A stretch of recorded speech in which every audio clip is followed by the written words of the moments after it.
Nation first, बाद में जो भी हो। तो मोदी जी ने भी ये कहा था कि हम लोगों ने जो किया है this is just a starter. अभी तो नहीं बात कर रहे, अभी बीआरएस के बारे में अभी आप कौन से भी कॉन्स्टिट्यूंसी में जाके डोर टू डोर जाके पूछो, कौन है बीआरएस के कैंडिडेट। देखो ऐसी हालत हो गई बीआरएस की, अभी मोदी को डालना या राहुल गांधी को डालना होगा मोदी को देने का। मतलब आपके भी कुछ तो है। हम तो बीजेपी से ही हैं भाई पहले से। श्री गणेश, आज मैं गोशामहल में हूँ, हैदराबाद कॉन्स्टिट्यूंसी लोकसभा का है। तो यहाँ पे एमआईएम लीडर जो कि 40 साल से रूल कर रहे हैं, उनके अपोजिशन में माधवी लता है और उनके साथ कांग्रेस के समीर साहब है। तो यहाँ पे देखते हैं लोगों का क्या कहना है इन कॉन्स्टिट्यूंसी के बारे में, उनका ओपिनियन जानते हैं। रत्तेश्वर जी, तो आपका क्या कहना है भाई, ये बार कौन आ सकता है ये बार हैदराबाद में? हैदराबाद का दोनों तरफ से टफ है, क्योंकि एमआईएम का 60% माइनॉरिटी वोट है, 40% अपने हिंदू वोट है। और असद साहब जैसे माइनॉरिटी की तरफ से जैसे वो 40 साल से करे, लेकिन थोड़ा उनका 40 साल में पिछला रिकॉर्ड ये रहा है कि खाली हिंदू मुस्लिम बोल के रहा। अब आप 40 साल से करे बोल तो क्या करे बोल रहे आप? हम 40 साल से एमपी तो उन्हीं थे, 40 साल में सिर्फ उनका सेल्फ देख लिए, लेकिन पब्लिक को, आवाम को एजुकेट नहीं करे। बीआरएस का जैसो क्यों नहीं बात कर रहे, अभी बीआरएस के बारे में अभी आप कौन से भी कॉन्स्टिट्यूंसी में जाके डोर टू डोर जाके पूछो, बीआरएस में जो स्कीम्स है बीआरएस के, वो स्कीम्स पूरे रोक दिए ना कांग्रेस गवर्नमेंट आके। जैसे पेंशन है, पेंशन 4000 देता हूँ बोले, पेंशन 4000 छोड़ के जैसे 4000 निकाल के अभी वही 2000 रुपए दे रहे, वो भी कब देते क्या है नहीं मालूम। बस फ्री बोले, लेकिन बस फ्री बोल के क्या करे, यहाँ पे 137 घोड़े खबर पे 137 बस रुकता है, यहाँ पे बस ही निकाल दिया, 137 निकाल दिए। और ये मेदीपट्टनम से चारमीनार को 65 इयर्स बच जाती थी, वो भी निकाल दिए। बोले तब यहाँ के बच्चे स्टूडेंट्स नौकरियों में सुबह के टाइम पे जैसे आईबीएस बशीरबाग पे नौकरी पे जाने वाले, यहाँ से 137 पे तकरीबन लोग बैठ के जाते थे, वो बस बंद कर दिए। तो और जो मार्केट कोटी वगैरह जाना बोले तो हमारे 65 इयर्स बस था, वो भी बंद कर दिए। ये लोग बस फ्री बोले मगर बसा बंद कर दिए, तो फ्री नहीं रहते क्या रहेंगे कांग्रेस गवर्नमेंट में। तो अभी माधवी लता जी से क्या एक्सपेक्टेशन है आपके? अभी माधवी लता साहब अभी न्यू कमिंग है, उन्होंने देखना है, उन्होंने भी वादे कर रहे मैं हैदराबाद को ऐसा डेवलपमेंट करती वैसा करती, यहाँ पे लोगों को जैसे मैं जैसे यहाँ के औरतों को कुछ ना कुछ जैसे एम्प्लॉयमेंट लेके आने की कोशिश करूंगी, एजुकेशन बच्चों को प्राइमरी एजुकेशन वगैरह दे के कॉलेज वगैरह ये करके करूंगे वगैरह। लेकिन अब देखना है, 10 साल से बीजेपी गवर्नमेंट भी सेंट्रल में थी, उन्होंने भी जैसे बहुत कुछ वादे करे मोदी साहब, लेकिन कहाँ से करे। उनका भी एक मोदी साहब का भी क्या है, साउथ के तरफ अलग नजरिया है, नॉर्थ के तरफ अलग नजरिया, ये चीज को भी हम लोग ऑब्जर्व करते हैं। ऐसा क्यों लगता है? ऐसा क्यों लगता है बोले तो बीच में जब एक बार हैदराबाद को आए थे मोदी साहब, आगे जैसो उन्होंने जो हिंदू मुस्लिम की बात करे, घर परिवारवाद बोल के बोले, परिवारवाद कौन से पार्टी में नहीं है, हर पार्टी में है। तुम आए यहाँ पे हैदराबाद में आए, बीआरएस के बारे में बोलना है तो परिवारवाद की जगह पे मैं सेंट्रल से मैं इतना फंड दिया हूँ तेलंगाना स्टेट को, ये स्टेट को जो फंड दिए क्या करे, पूछ सकते आप फंड क्या दिए हमारे को तेलंगाना डेवलपमेंट के लिए, कहाँ से फंड दिए। जो नया स्टेट आने के बाद में हमारे को बहुत जरूरी था फंड की, लेकिन सेंट्रल से फंड ही नहीं आया हमारे को। अगर से दिया तो बताओ ना भाई, आप पूछो 10 का है सेंट्रल में, किशन रेड्डी साहब है यहाँ पे, बंडी संजय है, सब है लोग, फंड कहाँ है फिर। तो जो भी करे उन्होंने अपने नया स्टेट बनने के बाद में केसीआर साहब जो कालेश्वरम प्रोजेक्ट वगैरह वो थोड़ा बहुत तोड़ फोड़ होता रहता, वो हिसाब से हुआ होगा। लेकिन पब्लिक तो इस वक्त बीआरएस को चाह रही, भले हैदराबाद में नहीं होगा, हमारे डिस्ट्रिक्ट से वगैरह तो पब्लिक चाह रही।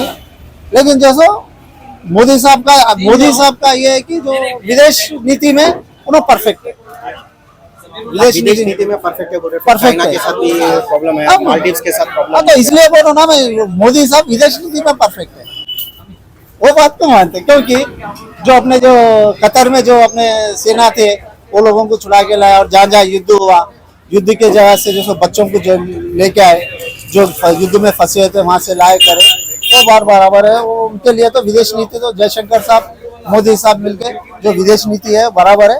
और इंटरनल देश में भी उन्होंने जैसा सबको एक समान देखना, पूरे स्टेट को एक समान देखने का हमारा ऐसा करना। तो सर आपका नाम? मेरा नाम दुर्गा प्रसाद है। आप क्या कहना चाह रही है इलेक्शन में? इलेक्शन में मैं कुछ नहीं बोलना चाह रहा साहब, हम तो पहले से मोदी को देते हैं, इसलिए मोदी को देंगे। नहीं, कुछ तो कारण होगा मोदी को देने का, कुछ तो मतलब आपके भी कुछ तो है। हम तो बीजेपी से ही हैं भाई पहले से।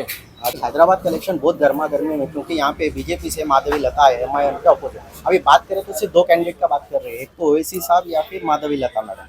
तो अभी आपको क्या लग रहा है ये बार किसकी जीत हो सकती है, या कैसा है टक्कर, कैसा है दोनों का? टक्कर तो है लेकिन कोशिश पूरी है, टकाफर बराबर है। इस बार टक्कर बराबर दे रहे हैं और मुश्किल है लेकिन टकाफर दे रहे, बहुत बड़ी बात है वो। मुश्किल क्यों लग रहा आपको, मतलब कहाँ कमी रह गई हो? ये कैंडिडेट अगर एक टर्म बिफोर रहते और तो आज की डेट में 101% हम जीत के आ सकते थे। इस बार के लिए उम्मीद कम है, जो हकीकत है सो हकीकत है।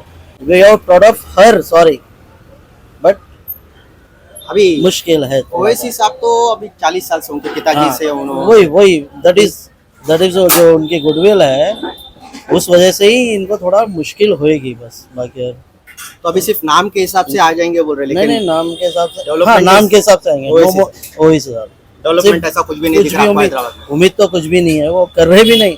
40 साल से किधर की किधर हो जाना चाहिए था, हो रहा नहीं है, नहीं। अभी माधवी लता जी के साथ भी उनका भी इंटरव्यू सुने तो उन्होंने कहा था कि राजा सिंह से उन्होंने रिक्वेस्ट किया रैलीज में आओ बोल के। बड़ी इस पे जीत हो सकती है अगर राजा सिंह उनके साथ जुड़ गए, तो क्या लगता है आपको? ऐसा तो नहीं है, बस दे आर इंटरनल क्या है क्या नहीं वो पता नहीं, उनका इंटरनल क्या है क्या नहीं वो पता नहीं। और आपका क्या कहना है? देखिए पिछले 40 साल से तो एमआईएम लोकसभा हैदराबाद का तो एमआईएम पार्टी जीतते हुए आ रही है। अगर आप मुझे पूछेंगे कि इस साल क्या है, तो मैं कहूँगा कि अभी भी 99% चांसेस एमआईएम के है। बट एक चीज़ ये देखने को मिली, हमेशा से तो वन साइड रहा है Hyderabad Lok Sabha constituency, but this is the first time हम भी इतने सालों से देख रहे हैं, कर रहे हैं कि कोई एक ऐसा कैंडिडेट, मजबूत कैंडिडेट खड़ा है उनके सामने, जो उनको एक टकाफर थोड़ा कड़ी फाइट दिए वैसा। तो आगे देखते हैं, तो अभी let's wait for the center पे क्या कहना चाहिए अभी? सेंटर में तो ऑफ कोर्स बीजेपी जरूरी है। BJP क्यों लगे? बीजेपी क्या एक स्ट्रॉन्ग पार्टी है कंपेयर टू कांग्रेस। अगर आप कांग्रेस को देखेंगे तो पिछले इतने सालों में कुछ डेवलपमेंट नहीं है। Congress was always involve in scams and other things. कभी देश का भला नहीं हुआ एंड देश उतना मजबूत भी नहीं हुआ इन ऑल सेक्टर्स, जैसा आर्मी देख लो या फिर फाइनेंस देख लो या जीडीपी देख लो। तो सेंटर में तो बीजेपी है। अगर आप देखेंगे पिछले 10 साल या जब से मोदी का टर्म चल रहा है, देश वर्ल्ड में जो स्थिति में था वहां से कहीं आगे निकल के 5th पोजीशन पे आ गया है। I think that one thing is enough. Expectations क्या है आप लोगों को, मतलब अभी नेक्स्ट 5 इयर्स जो भी गवर्नमेंट आएंगे, एक्सपेक्टेशंस क्या है यार, मतलब अभी देश के लेवल पे? वैसे तो उनके बहुत सारे प्लान्स है अभी, ये तो अभी शुरुआत है बता रहे हैं। देखते हैं, will see what they are going to do. आप क्या बोलना चाह रहे हैं? मैं वही अभी तो ये रिसेंटली मैंने एक मोदी का एक इंटरव्यू देखा था। उन्होंने कहा था कि हम लोगों ने पिछले 10 साल में जो काम किया है, मान लीजिए अगर आप रेस्टोरेंट में जाते हैं तो आपको पहले ना सलाद, स्टार्टर, एपिटाइजर ये सब कुछ मिलता है। तो मोदी जी ने भी ये कहा था कि हम लोगों ने जो किया है this is just a starter, अभी तो मेन कोर्स बाकी है। तो देखते हैं फिर से जब मोदी गवर्नमेंट फॉर्म हुए तो I am sure they will come up with big plans to take the nation, to make the nation very strong. Thank you साहब, Right, भैया। Thank you for your views. बच्चे को बहुत उम्मीद है मोदी साहब पे, और आज की डेट में हर किसी कोई है, हर कोई उनको भगवान मान रहे हैं, एक अवतार मान रहे हैं। आज की डेट में उनको भगवान मान रहे हैं, उनको अवतार मान रहे हैं। हर किसी पे 100% जिस जो बच्चे को माता पिता पे जितनी उम्मीद रहती, जितना भरोसा रहता, मोदी पर उतना भरोसा है देश के हर इंसान को आज की डेट। थैंक यू आपके व्यूज के। क्या नाम है आपका? मोइज। तो वोटिंग राइट्स है ये बार आपको? राइट। कितने साल के आप? 19 इयर्स। 19 इयर्स के, तो फर्स्ट टाइम वोटर है आप। तो मोइस क्या क्या कहना चाह रही है पर किसको आता? टीआरएस। टीआरएस? बीआरएस को? बीआरएस। क्या क्यों बोल के? बीआरएस के टाइम पे करंट नहीं जाता था, वाटर प्रॉब्लम नहीं होता था, और अभी बहुत प्रॉब्लम्स है, वो सब क्या भी नहीं होने देता था बीआरएस। अभी तो ये देखो, और गरीबों को डबल बेडरूम हाउसेस देता था बीआरएस। अच्छा। और बाहर के टूरिज्म को सपोर्ट बीआरएस बहुत कर रहा था। तो अभी यहाँ पे तो माधवी लता और एमआईएम के ओवैसी का बहुत ज्यादा जोर शोर चल रहा। कौन है बीआरएस के कैंडिडेट? आपको भी नहीं मालूम? आप नहीं मालूम। 1 मिनट मैं बोल रहा हूँ, 1 मिनट। देखो ऐसी हालत हो गई बीआरएस की, अभी मोदी को डालना या राहुल गांधी को डालना मालूम सोचो। अना वो एमा पद्माराव पद्माराव उन्होंने सिकंदराबाद के शायद ना, सिकंदराबाद से ना अच्छा तुम्हारा सिकंदराबाद हैदराबाद है, सिकंदराबाद है। अच्छा हैदराबाद के कौन है बोलो बीआरएस के? हैदराबाद के बीआरएस के कौन भी नहीं है, बीजेपी एमआईएम एमआईएम ही जीतता। देखो बीआरएस पूरे इंडिया में तेलंगाना में 6 आपको हैदराबाद का कैंडिडेट भी नहीं मालूम, सिकंदराबाद हैदराबाद तो आजू बाजू है, तो अभी आप बीआरएस आते बोल। हम लोगों को करे तो सहूलत बहुत अच्छा करा बीआरएस, और नक्का उमर उसको ही हम लोग साथ नहीं छोड़ते उसका। दो मुद्दे बताओ सर, बीआरएस वाला क्या क्या करेंगे बोलो मेरे को। बीआरएस आया बोले तो सबको तो घड़ा पक्का देता, अच्छा। किसको किसको नहीं है। हाँ। और एक ड्यूटीज का प्रॉब्लम भी नहीं रहता, क्या जब फैक्ट्रीज खोलता उन्होंने। आधे विलायत और ओवैसी के बीच में क्या लग रहा है आपको? एमआईएम एमआईएम क्यों? 40 साल से एमआईएम ओवैसी है, क्यों एमआईएम? 40 साल से क्या भी नहीं कर सके तो अब्बा के क्या कर लेते। तो फिर अभी एमआईएम ही चाहते हो, कुछ भी मत करो एमआईएम आते हो। खाली नाम ही काफी है। अभी माधवी लता कुछ भी करे तो ले जाती है, एमआईएम कुछ भी नहीं करे तो आता, ऐसा माइंडसेट है लोगों का। राइट, थैंक यू भाई, अच्छे से वोट करो, फर्स्ट टाइम वोटर है, कॉन्ग्रेचुलेशंस, थैंक यू, जय श्री राम। भाई राम राम। प्रवीण भाई क्या है ये बार कौन जीत रहा हैदराबाद में? हैदराबाद में टफ फाइट चल रहा। हम बोल तो किसके बीच में टफ चल रहा? बीआरएस कांग्रेस? बीआरएस से तो नाम ही नहीं है। हाँ। कांग्रेस का तो नाम ही नहीं है। अगर फिरोज खान रहता तो अलग रहता था बात। अच्छा। फिरोज खान नहीं है, तो कुछ इंटरनल पॉलिटिक्स के वजह से फिरोज खान को हटा दिया। अब बीजेपी को टारगेट करने के लिए, माधवी लता को टारगेट करने के लिए, ये पहले मामू भांजा एक रहते थे। हाँ। मामू भांजा बोले तो एमआईएम और टीआरएस। हाँ। अभी टीआरएस का कुछ नाम नहीं रहा, तो इसके लिए क्या कर दिया, सीधा चाचा भतीजे हो गए। हाँ। और अभी चाचा भतीजे गेम खेल के माधवी लता को हटाने के लिए, ये तो इंटरनल पॉलिटिक्स है, खैर जो भी है मैं फैक्ट बता रहा हूँ, गेम खेलने के लिए, माधवी लता को हटाने के लिए इन लोगों का गेम प्लान चल रहा है। क्योंकि खुली बात फिरोज खान खुद बोल दिया, is a top most leader in Congress politics in Telangana. तो उन्हें खुद बोल दिया कि असद को जिताना है, मेरा जो भी पर्सनल फाइट है वो रहेगा, लेकिन असद को जिताना है, क्योंकि हाईकमांड से मेरे को ऑर्डर आया उसका, तो मैं उसके लिए कैंपेनिंग कर रहा हूँ। तो अभी ये राजा सिंह क्यों नहीं करे इसमें माधवी लता के लिए रैली? अभी राजा सिंह का बोले तो अब इन लोगों का इंटरनल, अभी इन लोगों की जब बात करें, इन लोगों का भी कुछ रह सकता है इंटरनल, तो इसके लिए हाईकमांड से जो ऑर्डर आया उनको माधवी लता को देना है, तो माधवी लता यहाँ पर मुकाबले में आती है। कितना चांसेस है बोल रहे माधवी लता को जीतने के या हारने के? देखो, she is first time, she is representing BJP for the first time, और नया चेहरा एकदम। और वहाँ पर तो 40 ईयर से एमआईएम का गढ़ तो वहाँ पर पूरा हैदराबाद में एक एटलीस्ट स्ट्रेटेजी से देखे तो, स्टैटिस्टिक्स को देखे तो वहाँ पर ऑलमोस्ट 8 कॉन्स्टिट्यूंसीज है वहाँ पर हैदराबाद में। एक मलकपेट, याकुतपुरा, चारमीनार, चंद्रयान गुट्टा, यहाँ पर कारवान, बहादुरपुरा, और यहाँ पर जो है गोशामहल, ये पूरे 7 है। ये 7 में जो है मुस्लिम मेजॉरिटी जो है वहाँ पर पॉपुलेशन ज़्यादा है, तो गोशामहल एक ऐसी कॉन्स्टिट्यूंसी है वहाँ पर हिंदू पॉपुलेशन ज़्यादा है। तो मेजॉरिटी ऑफ द कॉन्स्टिट्यूंसी में आप देखेंगे तो मुस्लिम वोट ज़्यादा है, पॉपुलेशन ज़्यादा है वहाँ पर, वोटिंग परसेंटेज भी ज़्यादा है, तो ऑब्वियसली ओवैसी जीतेगा। तो अभी ये बोगस वोटा ने निकाल दिए बोल रहे, वो कितना सही है, क्या है? नहीं, वो तो सही है, because we have seen that in the news also. CEO of जो ये अपना ये इलेक्शन कमीशन का जो भी CEO है, उन्होंने बात करे, सो 5.41 लाख जो वोट्स है, बोगस वोट्स और डुप्लीकेट वोट्स, और जिनका डेथ हो गया उनका भी वोट्स है वो एक, और जो शिफ्ट हो गए वहाँ से, जो रेंट को रहते टेनेंट्स जो आते वो भी शिफ्ट हो गए, सो तो लोग भी निकल गए, सो है। तो 5.41 लाख वोट्स तो डुप्लीकेट से पूरे मिला के 5.41 लाख का वोट्स तो निकल गए, आउट ऑफ 17 to 18 लाख का जो वोट्स है हैदराबाद कॉन्स्टिट्यूंसी, ये तो निकल गए। आप 2 मुद्दे कौन से रहने चाहिए आपके हिसाब से?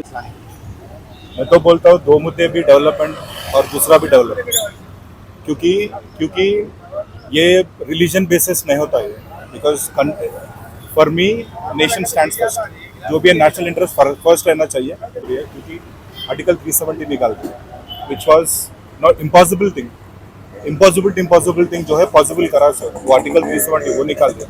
और अपना आर्म फोर्सेस बहुत इतना स्ट्रांग हो गया कि बाजू में जो भी नेबर कंट्रीज जो भी है, जो अपने दुश्मन है, आंख उठा के देखने के लिए भी आज के दिन में मोदी के लिए डर है। क्योंकि आर्म फोर्सेस इतना स्ट्रांग कर दिया और अपना एम्यूनिशन जो भी है और अपना जो भी स्पेस सेंटर्स में जो भी रिसर्च सेंटर्स है वो पूरा डेवलप करे सो पहले डेवलपिंग कंट्री था, अभी तो ऑलमोस्ट डेवलप्ड हो गया है सो अभी नेक्स्ट 5 years में अभी और बहुत आगे जाने वाला है देश।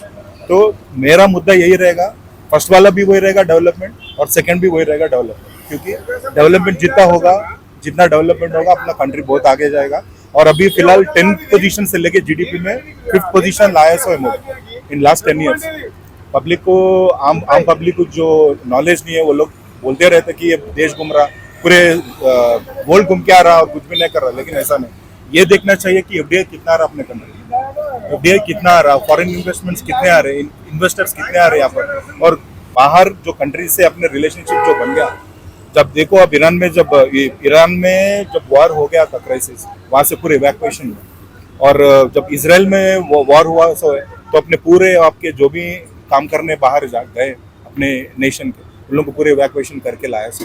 और बाहर के जो दूसरे कंट्रीज में भी जो ओमान में वहाँ पर भी हुआ था, इतने रिलेशनशिप बन गया अपने उन लोगों से कि वहाँ पर अपने लिए 2 to 3 hours वॉर को स्टॉप कर दिए से वो लोग, because of the famous personality Modi. कि आप इतना बोल रहे हैं, ये सब अभी लोगों को मालूम नहीं है। फिर हैदराबाद में फिर माधवी लता को क्यों इतना जीतने को मुश्किल हो रहा? मुश्किल ऐसी हो रहा कि वहाँ पर एजुकेशन जो है बहुत कम है, ओल्ड सिटी में एजुकेशन बहुत कम है। एजुकेशन जितना लिटरेचर बढ़ते रहता, वहाँ पर लोगों को एजुकेशन इतना मिलता कि बाहर सोशल मीडिया में भी देखते कि क्या हो रहा क्या नहीं हो रहा, वो पूरा मालूम होता।